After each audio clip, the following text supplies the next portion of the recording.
Pozdravljeni, sem Špela Vrabec in vpisala sem se na program slaščičarke na Biotehnični izobraževalni center Ljubljana. Na ta poklic sem se vpisala, ker mislim, da je zelo zanimiv, ustvarjalen in vedno je na tržišču nekaj novega, s tem, da lahko se v 3 letih veliko naučimo in ustvarjamo svoje nove sladice. Kaj pričakujete po končanem šolanju? Po končanem šolanju mislim še nadaljevati šolanje, drugače pa mislim, da bi službo dobila zelo hitro, se je dokaj iskan poklic. Zakaj ste se pravzaprav sploh odločili za slaščičarko? Za slaščičarko sem se odločila, ker je tak poklic, ki ga vedno rabimo in je zelo zanimiv, nikoli se naveličiš delati svojega dela. In kako gledajo na njega doma in vaši prijatelji, prijateljice? Doma so zelo zadovoljni, saj jim spečem in v tem zelo uživajo. Najraje pripravljam kakšne torte, sadne, naprimer pomarančno, pa z različnimi diski in se poigravam z okusi. Se ne bojite, da bi dobili kakšen kilogram? Ne, saj v tem uživam.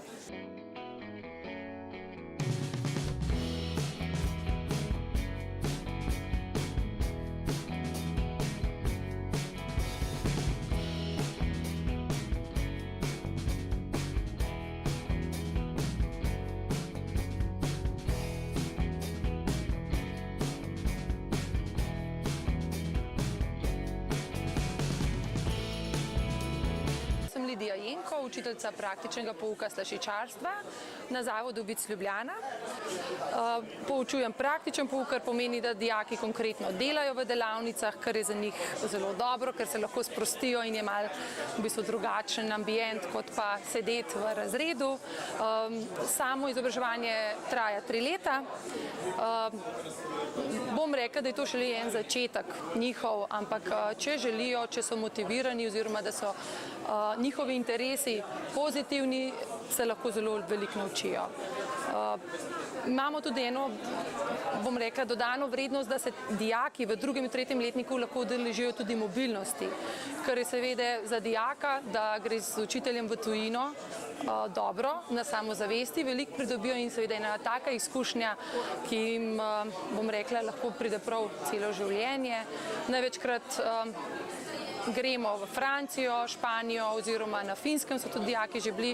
To so 14-dnevne izmenjave, kjer se učijo izdelovati v bistvu njihove tradicionalne sladice in pa vsekakor tudi moderne.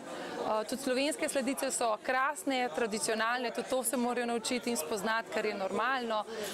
Mislim, da uživajo v tem poklicu večji del vsi in imajo želje še nadaljnjega izobraževanja, tako da se da veliko ustvarjati. Bom rekla, če tu čuti srcem ta poklic, si lahko zelo ustvarjalen, inovativen, je pa treba veliko vaje, veliko izkušenj in se predvsem imeti voljo, da lahko postaneš, kar si želiš oziroma biti usmerjen v določen cilj, da je potem tudi poklic oziroma tvoje delo potem ena dodana vrednost. V 1. letniku 3 oddelke, se pravi, da je skoraj 70 otrok, to je zelo veliko, v 2. in 3. letniku pa po 2 oddelka. Tako da mi smo zelo zadovoljni zadnji časi z vpisom.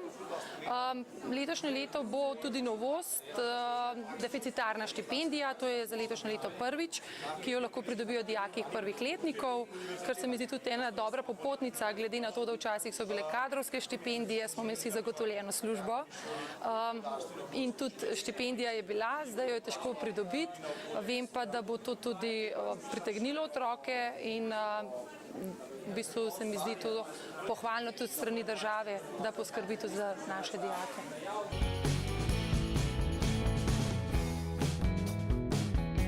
Trenutno zelo dobre. Sicer na Zavodu za zaposlovanje, mislim, da 14 dni nazaj, en teden je bil podatek, da iščejo samo 4 slaščičarje, ampak glede na to, da sodelujemo z delodajalci izven šole, se večkrat pač obrnejo na nas, povprašujejo, če imamo kakšnega dijaka oziroma dijaka, ki je končal in išče službo, tako da zaposlitve so. Zakaj mislite, da se mladi odločajo za poklic slaščičarja?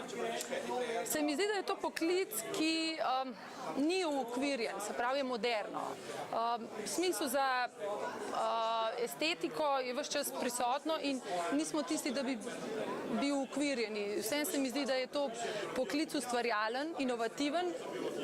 Ko pridobiš znanje oziroma dobiš neke osnove, je to šele začetek, potem pa lahko gradiš in ni meja. Enostavno lahko, ne vem, narediš en izdelek po nekem receptu, vedno enak, lahko ga pa zmoderniziraš oziroma narediš v modernejši obliki.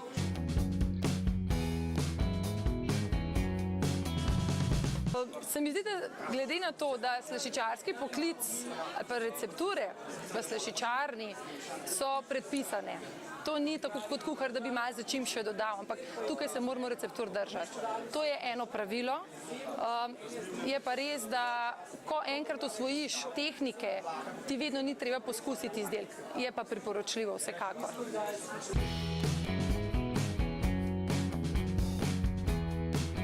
Mislim, da ja, ampak včasih malo preveč.